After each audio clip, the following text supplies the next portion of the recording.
Hello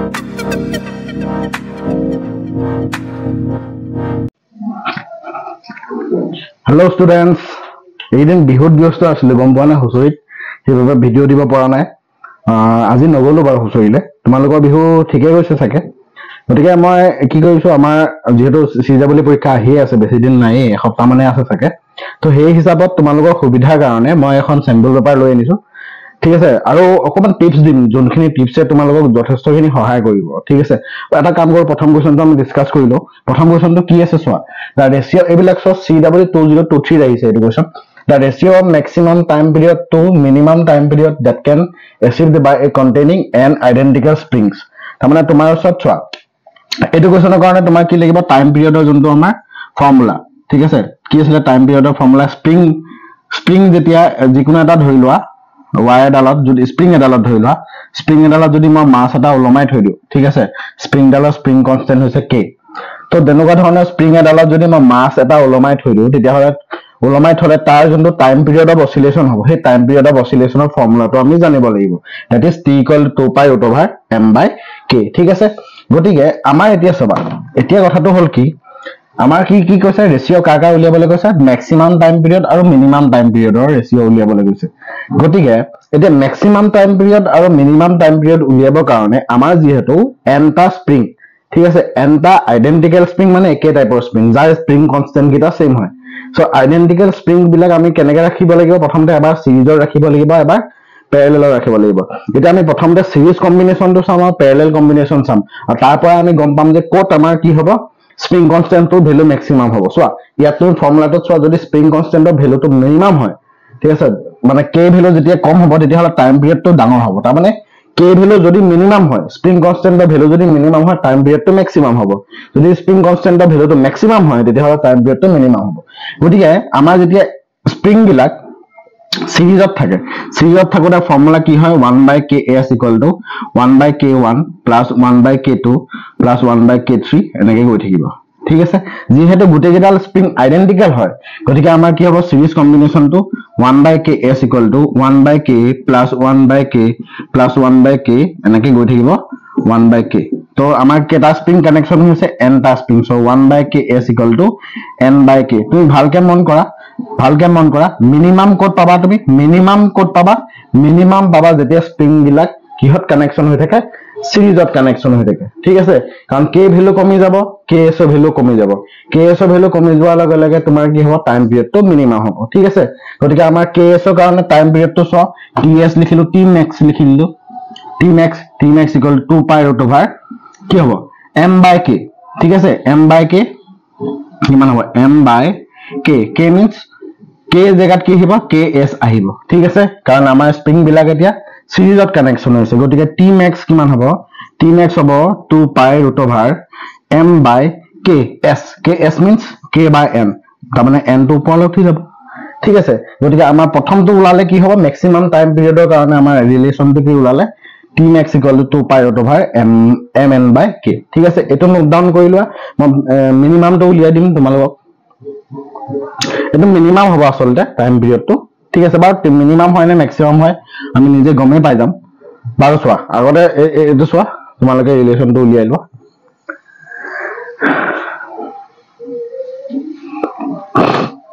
ঠিক আছে তো ম্যাক্সিমাম আমাৰ টাইম পিৰিয়ডটো ওলাই গল কিমান tmax = 2π/, mn/k ঠিক আছে এটো ওলাই গল আমাৰ নেক্সট আমাৰ এটো মই সাইডত লিখি লৈছো tmax ৰ কাৰণে ঠিক আছে লৰালৈকে খুব লৰালৈকে মই বনালো আজি এখন মানে এইদিন যেহেতু হুচৰিত ব্যস্ত আছিলো আৰু যেহেতু বহাগৰ ৰঙালী বিহু হুচৰিটো আমি অসমীয়া মানুহ যেহেতু নমৰাকে কেনেকৈ থাকিম বাৰু গতিকে সেই কাৰণে হুচৰি এইদিন মাৰি আছো গৰু বিহু দিনাখনৰ পৰা গতিকে সেই কাৰণে তোমালোকক মই বৰ এটা টাইম পোৱা নাই এইটো প্ৰথম আমাৰ tmax ওলালে এতিয়া মিনিমামৰ কাৰণে আমাৰ কি হ'ব যদি আমি প্যাৰালেল কানেকশন কৰো প্যাৰালেল কানেকশন কি হ'ব 1/k1 + 1/k2 মানে kp কাৰণে মানে প্যাৰালেল কানেকশনৰ কাৰণে k1 + k2 + k3 + kn ঠিক আছে যেহেতু nটা আইডেন্টিক্যাল স্প্ৰিং প্যাৰালেল কানেকশন হ'ব তো k + k + k ঠিক আছে তাৰ মানে আমাৰ কি হ'ব kp =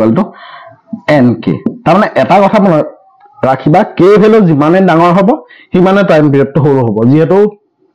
প্যাৰালেল কম্বিনেশনত আমাৰ সিৰিজ কম্বিনেশনত যেহেতু সিৰিজ কম্বিনেশনত আমাৰ কি হয় টাইম স্প্ৰিং কনষ্টেন্টৰ ভ্যালু বহুত লোয়েষ্ট হয় তেতিয়াহ'লে টাইম পিৰিয়ডটো সেইকাৰণে ম্যাক্সিমাম হ'ব আগৰ যোনটো কন্ডিশন আমি লিখিলো সেই আগৰ কন্ডিশনটো মানে যেতিয়া আমাৰ স্প্ৰিং গিটাল সিরিজত কানেকশন হৈ থাকে তেতিয়া কি হ'ব 1/ks = 1/k1 + 1/k2 + 1/k3 তাৰমানে স্প্ৰিং কনষ্টেন্টৰ ভ্যালুটো আমাৰ ইকুইভ্যালেন্ট যোনটো স্প্ৰিং কনষ্টেন্ট হ'ব যেতিয়া আমি সিৰিজত কানেকশন কৰিম তেতিয়া কি হ'ব ভ্যালুটো কমি যায় ঠিক আছে সেইকাৰণে টাইম পিৰিয়ডটো বাঢ়ি যাব এটা প্যাৰালেল কম্বিনেশনত চোৱা গোটেইকেইটা প্লাস হৈ গৈছে তাৰমানে আমাৰ স্প্ৰিং কনষ্টেন্টৰ ইকুইভ্যালেন্ট স্প্ৰিং কনষ্টেন্টৰ ভ্যালুটো কি হ'ব বাঢ়ি যাব গতিকে আমাৰ টি মিনিমাম কিমান হ'ব 2π/m/k m ৰ জায়গাত কি আহিব ma আহিব kp আহিব ঠিক আছে kp আহিলে কি হ'ব 2π/m/kp kp means nk ঠিক আছে এতিয়া ৰেশিও উলিয়াব আছে কি ম্যাক্সিমাম টু মিনিমাম গতিকে t max ঠিক আছে t max এটো 2 নম্বৰ দি দিছো আমি t max divided by t min ঠিক আছে মিনিমাম ম্যাক্সিমাম আৰু মিনিমামৰ টাইম পিৰিয়ড কি হ'ব 2π/mn/k divided by ঠিক আছে 2π/m/nk ঠিক আছে 2π ক্যান্সেল গল এটো ইয়াত আমি আনিলো mn/k into nk/m mn cancel গল kk ক্যান্সেল গল √n² তাৰ মানে 1 অৰ্থাৎ t max ৰেশিও t min কিমান হ'ব আমাৰ n/1 তাৰমানে কোনটো অপচন কাৰেক্ট হ'ব অপচন a ইজ কাৰেক্ট হ'ব এতিয়া মই ইয়াত এটা হিন্ট দিছো তোমালোকে যদি এটো কোৱেশ্চন অসিলেশন ক্লাস 11 অসিলেশনৰ পৰা আহিলে গতিকে এই কোৱেশ্চনটো তোমালোকে কেনেকৈ কৰিবা তো এই কোৱেশ্চনটোৰ কাৰণে তোমালোকে সিৰিজ আৰু প্যাৰালেল কম্বিনেশনৰ ৰেশিও বিলাক তোমালোকে বা সিৰিজ আৰু প্যাৰালেল কম্বিনেশনৰ যোনকিটা ৰিলেশন হেগিটা হদিবা চোৱা 2023 যোনটো তোমাৰ হেৰি কোৱেশ্চন মানে CW কোৱেশ্চন মই তোমালোকক গ্যাৰান্টি দি কৈছো যে CW যোনটো ফিজিক্স সেকশন হয় বহুত ইজি কোৱেশ্চন আহে মই আৰু এটা কোৱেশ্চন তোমালোকে লম দেখিলে তোমালোকে গম পাবা আৰে বৰ্ড লেভেলৰ কোৱেশ্চন আহে চিন্তা কৰিব নালাগে টিপস কিছুমান দিছো তোমালোকে এটা মই সাজেষ্ট কৰিছো যে ক্লাস 12 ৰ যোনটো মডাৰ্ন ফিজিক্স সেকশন হে মডাৰ্ন ফিজিক্স সেকশনটো ভালকে চাই যাবা মডাৰ্ন ফিজিক্স সেকশনটো আৰু ক্লাস 12 ৰ মডাৰ্ন ফিজিক্স সেকশনটো ম্যাগনেটিজমৰ সেকশনটো আৰু ক্লাস 11 ৰ ফ্লুইডছ আৰু অসিলেশনৰ সেকশনটো হেগিটা ভালকে চাই যাবা ফিজিক্সৰ সেকশনৰ এটলিষ্ট তুমি 40 টা কোৱেশ্চনৰ ভিতৰত 20 পৰা 25 টা কোৱেশ্চন তুমি ডেফিনেটলি কৰিব পাৰিবা ঠিক আছে মই নেক্সট কোৱেশ্চনটো আনি আছো এটা সেকেন্ড কোৱেশ্চনটো চোৱা সেকেন্ড কোৱেশ্চনটোত কি কৈছে CW2023 পৰা আহিছে এটা চোৱা কোৱেশ্চনটো ইমান সিম্পল তোমালোকে দেখিয়ে ভাবিবা যে এই কোৱেশ্চনটো পৰীক্ষাত আহিব পাৰে জানো এটা কৈছে কি এডাল ওয়্যাৰ আছে যোনডাল ওয়্যাৰৰ আমাৰ কি হ'ব লেন্থটো 2 মিটাৰ বুলি কৈছে আৰু তাত 5 মিটাৰ তোমাৰ কি হ'ব 5 এম্পিয়াৰ কাৰেন্টটো কিমান গৈছে ইয়াত 5 এম্পিয়াৰ কাৰেন্ট গৈছে আৰু ওয়্যাৰডালৰ লেন্থটো হৈছে 2 মিটাৰ ঠিক আছে এটা কি হয় ইট ইজ প্লেস তাৰমানে নৰ্থ সাউথ ডাইৰেকশনত আমাৰ ওয়্যাৰডাল প্লেস কৰা আছে ঠিক আছে ওয়্যাৰডালত 5 এম্পিয়াৰ কাৰেন্ট গৈছে লেন্থটো হৈছে তাৰ 2 মিটাৰ ঠিক আছে ম্যাগনেটিক ইন্ডাকশন আৰ্থছ ম্যাগনেটিক ইন্ডাকশন বি দিয়া আছে 0.4 * 10⁻⁴ টেসলা তো গতিকে ডেফিনেটলি কি হ'ব দুইটা তিনটা বস্তু এটা ধৰি লোৱা আমি জানো যে ফ্লেমিং যোনটো লেফট হ্যান্ড রুল হয় ফ্লেমিংস লেফট হ্যান্ড রুলটো মতে কি হয় তো তিনিটা বস্তু কি হয় এপানে magnetic field direction of current and force তিনটা মিউচুয়ালি পারপেন্ডিকুলার কে থাকে গতিকে যদিহে আমাৰ চোৱা যদিহে আমাৰ কি হয় কাৰেন্টটো অৰ্থাৎ আমাৰ যোনডাল ওয়াই আছে সেই ওয়াইডাল নৰ্থ সাউথ ডাইৰেকশনত আছে সো ডেফিনেটলি এটা তোমাৰ ইষ্ট ওয়েস্ট ডাইৰেকশনত থাকিব আৰু এটা পাৰপেন্ডিকুলাৰলি টু দা প্লেন ঠিক আছে তাৰ মানে তিনটা মিউচুয়ালি পাৰপেন্ডিকুলাৰ থাকিব গতিকে আমাৰ ইয়াত কি হ'ব তোমাৰ থিটা 90 ডিগ্ৰী ঠিক আছে থিটা 90 ডিগ্ৰী হ'ব এতিয়া ফোৰ্সৰ কাৰণে আমাৰ ফৰ্মুলা কি আছিল IBL sin থিটা আছিল ঠিক আছে এতিয়া IBL sin থিটা যেহেতু ইয়াত থিটা 90 ডিগ্ৰী F মানে force acting on the current carrying wire the magnetic field and the length তিনটা বস্তু কি হ'ব মিউচুয়ালি পারপেন্ডিকুলার কে আছে গতি মিউচুয়ালি পারপেন্ডিকুলার হোৱাৰ লগে লগে আমাৰ থিটা 90 ডিগ্ৰী হৈ গল ফোৰ্স তো কিমান হ'ব I means 5 ampere magnetic field induction তো দিয়া আছে 0.4 * 10⁻⁴ লেন্থ হৈছে 2 মিটাৰ 5 × 10 4 × 4 * 10⁻⁴ নিউটন তাৰ মানে আমাৰ অপচন কোনটো কাৰেক্ট হ'ব option number B is the correct চোৱা তোমালোকে দেখিলে মানে ভাবিব এনেকুৱা ধৰণৰ কোৱেশ্চন আহিব পাৰে নে CW হয় এনেকুৱা ধৰণৰ কোৱেশ্চন আহিছে মই PYQ কিছুমান লৈ লৈছো তেতিয়া পৰা তোমালোকৰ বিশ্বাস হৈ যাব যে কিমান এনেকুৱা ধৰণৰ কোৱেশ্চন আহে সাধাৰণতে এই বহুত ইজি কোৱেশ্চন আহে এনে ভয় খোৱা হয় চিন্তা কৰিব নালাগে এনেকুৱা ধৰণৰ কোৱেশ্চন আহে ঠিক এটা 3 নম্বৰ কোৱেশ্চনটো চোৱা a force of 40 newton acts on a body of mass 2 KG তাৰমানে 2 কেজি বস্তু এটা আছে তাৰ পৰা এটা ফোৰ্স দিয়া হৈছে, ফোৰ্সটো কিমান 40 নিউটন, আৰু তাক 2 মিটাৰ ওপৰলৈ তোলা হৈছে। মানে চোৱা আমি যদি আমাৰ মেইন সাইন কনভেনশনটো ল'বলৈ যাওঁ, তাৰমানে তলফালে যিহেতু জি থাকে, জি তোমাৰ কি হ'ব, এইটো নিগেটিভ ধৰা হয়। জি ভেলু মানে যোনটো 9.8 মিটাৰ পাৰ ছেকেণ্ড স্কয়াৰ হয় আমাৰ, সেইটো জেনেৰেলি জি যদি আমি উইথ ৰেসপেক্ট টু গ্ৰেভিটি ধৰো তেতিয়াহ'লে জিটো নিগেটিভ ধৰে। আমাৰ যিহেতু চোৱা যোনটো বস্তু আমাৰ দিয়া হৈছে সেই বস্তুটো ওপৰলৈ উঠাইছে, তাৰমানে পজিটিভ ৱাই ডাইৰেকশ্যন, তাৰমানে ৱৰ্কটো পজিটিভ হ'ব। তাৰমানে আমাৰ অপশ্যন ডি আৰু অপশ্যন এ কেতিয়াও হ'ব নোৱাৰে। কেলে মই আকৌ এবাৰ কৈছো, যেতিয়া বস্তু এটা ওপৰলৈ উঠোৱা হৈছে তাৰমানে পজিটিভ ৱাই ডাইৰেকশ্যন। আমি যদি কাৰ্টেজিয়ান কোঅৰ্ডিনেট চিষ্টেমটোৰ কথা ক'বলৈ যাওঁ তেতিয়াহ'লে পজিটিভ ৱাই ডাইৰেকশ্যনত দিছো, চ' ডেফিনেটলি ৱৰ্কটো পজিটিভ হ'ব। তো সেইকাৰণে আমাৰ এই দুটাৰ ভিতৰত কোনটো অপশ্যনো কাৰেক্ট নহয়। এতিয়া ৱৰ্কৰ কাৰণে ফৰ্মুলা কি হ'ব, এফ ডি সাইন থিটা, হয়নে? সৰি ভুল হৈছে, এফ ডি সাইন থিটা নহয়, এফ ডি কি হয় কস থিটা, যেহেতু ৱৰ্কটো স্কেলাৰ কোৱান্টিটি। যেহেতু ফোৰ্স কি হয়, ফোৰ্সটো ওপৰ পিনে দিয়া হৈছে আৰু বস্তুটোকো ওপৰলৈ উঠাইছে, তাৰমানে cos 0 ডিগ্ৰী আহিলে, থিটা equal to 0 degree, so work equal to force মানে 50, ডিসপ্লেসমেন্ট কিমান কৰিছে আমাৰ ইয়াত ওপৰলৈ উঠাইছে 2 মিটাৰ, ঠিক আছে। সৰি 40 নিউটন আছিলে, 40 newton and cos 0 degree means 1, তাৰমানে 80 নিউটন, সো 80 জুল, ঠিক আছে। Option number C is the correct. Simple question, simple question. এই কুৱেশ্যনটোত আমি কি কৰিলো, একো স্পেশাল একো কৰা নাই। এই কুৱেশ্যনটো আমি এটাই কৈছো, ফোৰ্স আৰু ডিসপ্লেসমেন্টৰ ডাইৰেকশনটো চাইছো। ফোৰ্স ওপৰ পিনে আছে, ডিসপ্লেসমেন্ট ওপৰ পিনে cos 0 ডিগ্ৰী, আৰু ফোৰ্স ৱৰ্কটো পজিটিভ নে নেগেটিভ হ'ব, পজিটিভ হ'ব। কিয় কাৰণে ওপৰলৈ, তাৰমানে পজিটিভ ৱাই ডাইৰেকশন, তেতিয়াহ'লে ৱৰ্কটো পজিটিভ, ঠিক আছে। এতিয়া 4 নম্বৰ কুৱেশ্যনটো চোৱা। 4 নম্বৰটো কুৱেশ্যনটো কি কৈছে, এটা পাৰ্টিকল এটা আছে, সাৰ্কুলাৰ পাথতে মোক কৈ আছে, কাৰণ সাৰ্কুল বুলি কৈছে যেতিয়া, সাৰ্কুলটো ৰেডিয়াসটো কিমান কৈছে 2 সেন্টিমিটাৰ, স্পীডটো দিয়া আছে v = 40, টেনজেনশিয়েল এক্সিলাৰেশন। এতিয়া চোৱা কথা এটা কৈছো মই ইয়াতে, দুই ধৰণৰ এক্সিলাৰেশন থাকে যেতিয়া এটা পাৰ্টিকল সাৰ্কুলাৰ পাথত বা কাৰ্ভ পাথত মুভ কৰে। এটা হৈছে মই দেখাই দিছো বস্তুটো, এইটো যদি বস্তু এটা সাৰ্কুলাৰ পাথত মুভ কৰিছে, সো এটা হৈছে এইটো টাইপৰ এক্সিলাৰেশন যাক কয় টেনজেনশিয়েল এক্সিলাৰেশন, আৰু সেই টেনজেনশিয়েল এক্সিলাৰেশন কেতিয়া হয়, because of change of speed. মনত ৰাখিব পইণ্ট কেইটা মই কি কৈছো, কাৰণ আমি কি জানো যে যেতিয়া এটা বস্তু কাৰ্ভ পাথ বা সাৰ্কুলাৰ পাথত মুভ কৰে, সো ডেফিনেটলি এটা কি থাকে, সেন্ট্ৰিপিটাল এক্সিলাৰেশন নামৰ এটা টাৰ্ম থাকে, আৰু সেন্ট্ৰিপিটাল এক্সিলাৰেশন কেতিয়া হয়, because of the change in direction of velocity, ঠিক আছে। আৰু সেন্ট্ৰিপিটাল ফোৰ্সৰ বা সেন্ট্ৰিপিটাল এক্সিলাৰেশনৰ ডাইৰেকশন, এইটো সেন্ট্ৰিপিটাল এক্সিলাৰেশনৰ ডাইৰেকশনটো তোমাৰ কি হ'ব, টুৱাৰ্ডছ দা নৰ্মেল, টুৱাৰ্ডছ দা সেন্টাৰ হয়। গতিকে আমাৰ ইয়াত কিহৰ কথা সুধিছে, টেনজেনশিয়েল এক্সিলাৰেশন, তাৰমানে the acceleration which is occurred due to the change of speed. এটা হৈছে চেঞ্জ অফ স্পীড আৰু এটা হৈছে change of direction of velocity, ঠিক আছে। কাৰণ আমি জানো যে যেতিয়া এটা সাৰ্কুলাৰ পাথত বস্তু এটা মুভ কৰে, সো ডেফিনেটলি তাৰ ওপৰত এটা কি হ'ব, বিকজ অফ দা, যদি পাৰ্টিকল এটা ইউনিফৰ্ম সাৰ্কুলাৰ মোশনতো যদি মুভ কৰে, if a particle moves in uniform circular motion, then there is an acceleration which is called কি, centripetal acceleration, and that centripetal acceleration occurs towards the mean towards the center of the circular path, ঠিক আছে। So definitely if we talk about the acceleration of a particle in circular path, then definitely there are two types of acceleration. One is the tangential acceleration, which occurs when the speed of the particle is changed, and the other one is when the direction of the velocity is changed. Now in this question, since we are talking about the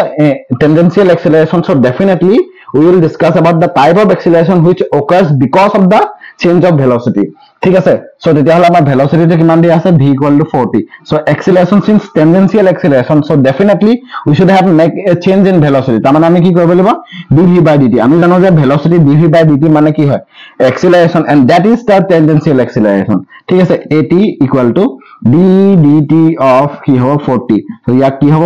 4, ইয়াত টাইমটো কিমান সুধিছে, কিমান টাইমত সুধিছে, t = 1 second, গতিকে ইয়াত T জাতীয় কোনো টার্ম নাই, গতিকে আমাৰ কি হ'ব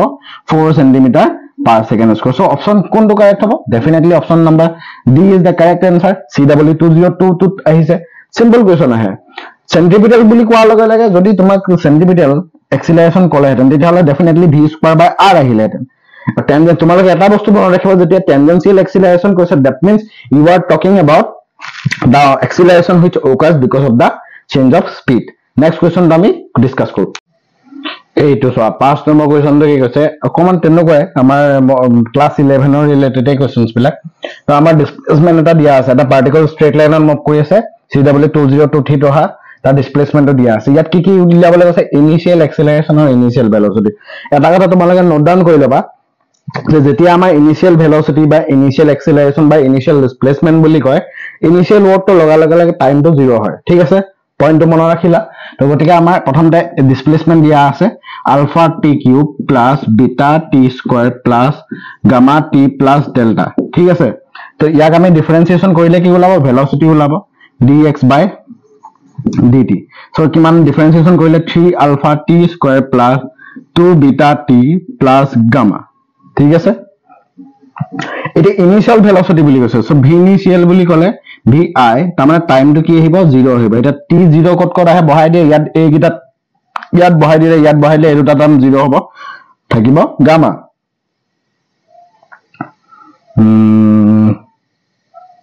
গামা থাকিব আচ্ছা ঠিক আছে তাৰ পিছত